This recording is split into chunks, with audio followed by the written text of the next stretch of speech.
ఆయన ఇచ్చినటువంటి ఈ క్షమాపణ, ఆయన పెట్టినటువంటి ఈ ప్రాణ భిక్ష మనము నిత్యము వాటిని తలపోస్తూ ఆయన నామాన్ని మహిమపరుస్తూ కొంతైనా వాక్యానికి అనుగుణంగా మన యొక్క జీవితాలను మనం మార్చుకొని దేవునికి దగ్గరగా మనము జీవించినట్లయితే, దేవునికి ఇష్టంగా మనము బ్రతికినట్లయితే, మన యొక్క బ్రతుకులో మన యొక్క జీవిత విధానంలో కొంతైనా వాక్యానికి అనుగుణంగా మనము మార్చుకున్నట్లయితే ఆయన ప్రేమ కొంతైనా మనము ఎరిగిన వారం అవుతాము. ఆయన చేసిన త్యాగానికి కొంతైనా అర్థం చేసుకున్న వాళ్ళం అవుతాము. కానీ ఏదో ఆచార భక్తి చేసేసుకొని గుడ్ ఫ్రైడే కదా వెళ్ళాలి, ఈస్టర్ కదా వెళ్ళాలి, క్రిస్మస్ కదా వెళ్ళాలి అనుకొని ఆచారయుక్తమైనటువంటి భక్తిని మనము ఆచారంగా భక్తి చేసుకుంటూ జీవిస్తూ మనం భక్తి చేస్తున్నాం కదా, అబ్బో మనంత భక్తి ఎవరు చేయటం లేదు కదా అని మనం ఫీల్ అయిపోతే దేవుడు కూడా ఏం చేయలేడు. అది నువ్వు ఇక్కడ ఉండి నువ్వు మనుషులను మభ్యపెట్టడానికి సరిపోతుందేమో ఆ భక్తి. నీ యొక్క వేషధారణ, నీ యొక్క ఆచార భక్తి నిన్ను నువ్వు మెచ్చుకోవటానికి, నీ డబ్బా నువ్వు కొట్టుకోవటానికి సరిపోతుందేమో. కానీ దేవుని దగ్గర ఆ భక్తి చాలదు, దేవుని దగ్గర ఆ త్యాగం చాలదు, దేవుని దగ్గర ఆ విశ్వాస జీవితం చాలదు. ఆయన దగ్గర నువ్వు సింహాసనం మీద యుగ యుగాలు ఆయన కుడి పార్శ్వం ముందు కూర్చుండాలంటే చాలా త్యాగపూరితమైనటువంటి విశ్వాస జీవితం కావాలి, చాలా త్యాగపూరితమైనటువంటి భక్తి జీవితం నువ్వు కలిగి ఉండాలి. వేషధారులాగా ఏదో రంగు పూసేసుకొని భక్తి చేస్తున్నాను కదా, నాలాగా ఇంకెవరు చెప్పలేకపోతున్నారు కదా అని కాపీ పేస్టులు చేసుకుంటా వెళ్ళిపోతే అది భక్తి కానే కాదు. దేవునికి ఇష్టమైన భక్తి అది అస్సలు కాదు. దేవుని దగ్గర నిన్ను చేర్చే భక్తి కానే కాదు. దేవుని దగ్గర ఆర్టిఫిషియల్ భక్తో, నేర్చుకొని కాపీ పేస్టులు చేసే భక్తో వద్దు. నిన్ను నువ్వు ఆయనకి ప్రజెంట్ చేసుకో. అయ్యా నేను ఇది అని ఆయన దగ్గర కూర్చొని మోకరించు, ప్రార్థించు. అయ్యా ఏంటి నా పరిస్థితి అని ఆయన అడుగు. నీ స్థితిని మార్చమని ఆయన్ని వేడుకో.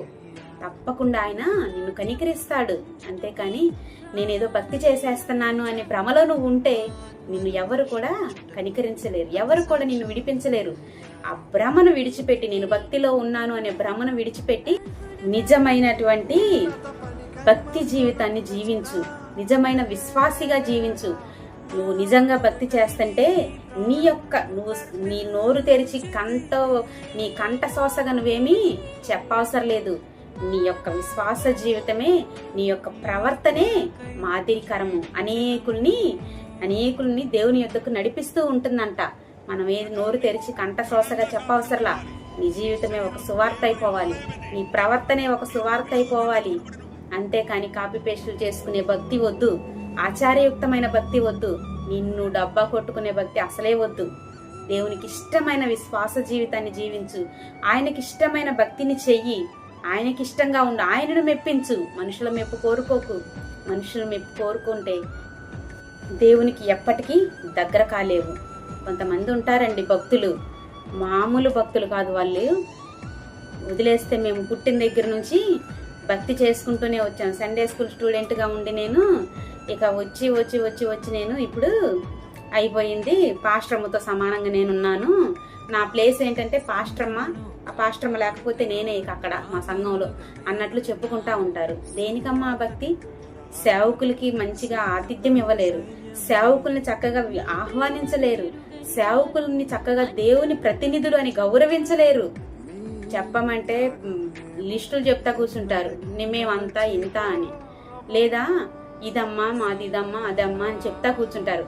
సేవకులంటే దేవుని ప్రతినిధులు. ఆ సేవకులకి ఆహ్వానం ఇవ్వలేవు, ఆ సేవకులకి ఆతిథ్యం ఇవ్వలేవు. ఎందుకు నీ సీనియారిటీ?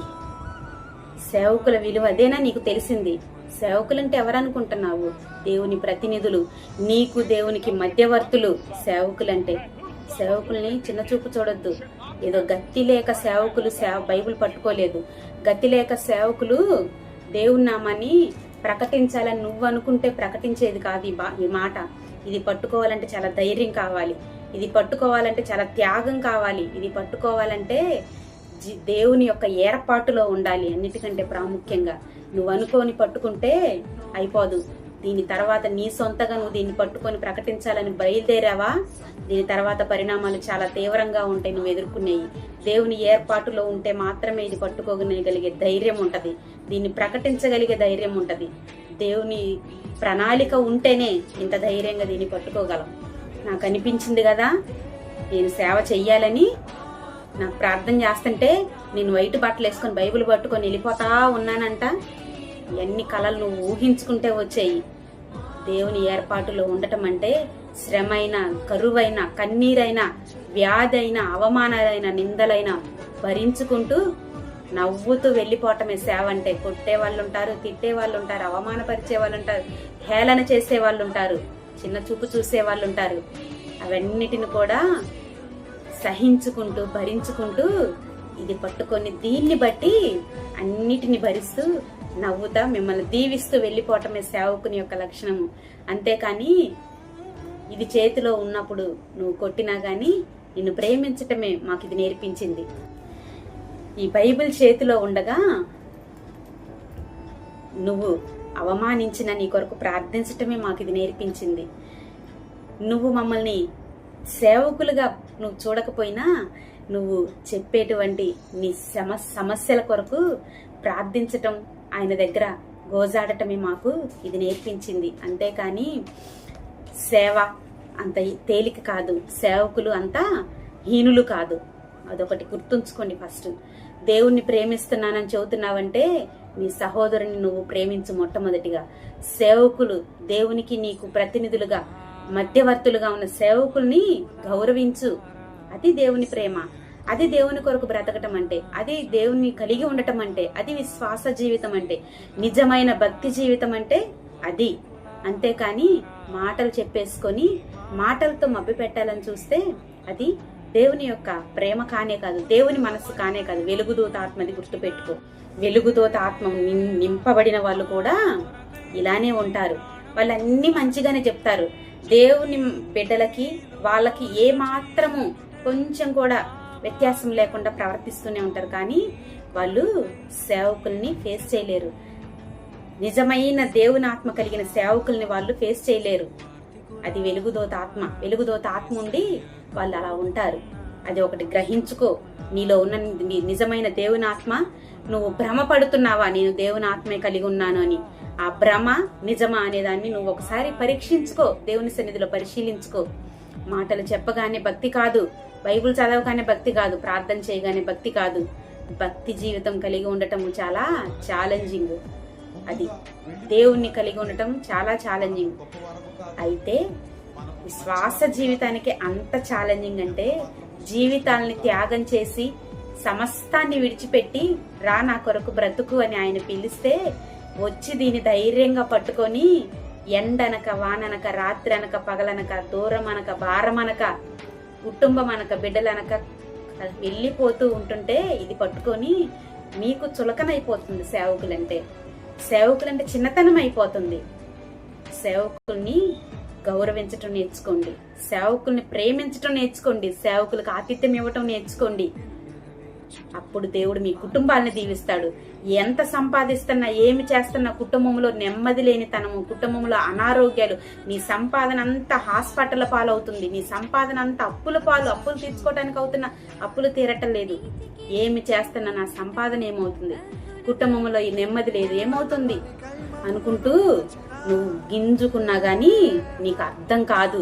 దేవుడు అట్టి దాని నుంచి నిన్ను విడిపించలేడు. నువ్వు సేవకుల్ని ఇంటికి పిలిచి ప్రార్థన చేయించుకో. నీ కుటుంబం ఎలా దీవించబడుతుందో చూడు. సేవకులు అనగానే బైబిల్ పట్టుకున్న వాళ్ళందరూ సేవకులు కాదు. నీ కొరకు యథార్థముగా ప్రార్థించే సేవకులు ఉన్నారని గ్రహించు. ఆ సేవకుల నీ నిమిత్తం ప్రార్థిస్తేనే వాళ్ళు నీ నిమిత్తం వాళ్ళు చేసే సేవని హెబ్రీ పత్రికలు ఉంటుంది కదా, వాళ్ళు మనస్సు నొచ్చుకోకుండా మీ కొరకు ప్రార్థించాలి, మీ కొరకు సేవ చెయ్యాలి. అది హెబ్రీ పత్రికలో ఉంటది కదా, సేవకులు అనే వాళ్ళు మీ మీద మనస్సు నొచ్చుకోకుండా ప్రార్థించాలి. అప్పుడే ఆ ప్రార్థన మీకు క్షేమము. అదొకటి గ్రహించండి. సేవకుల్ని దుఃఖ పెట్టకండి, సేవకుల్ని చిన్న చూపు చూడకండి.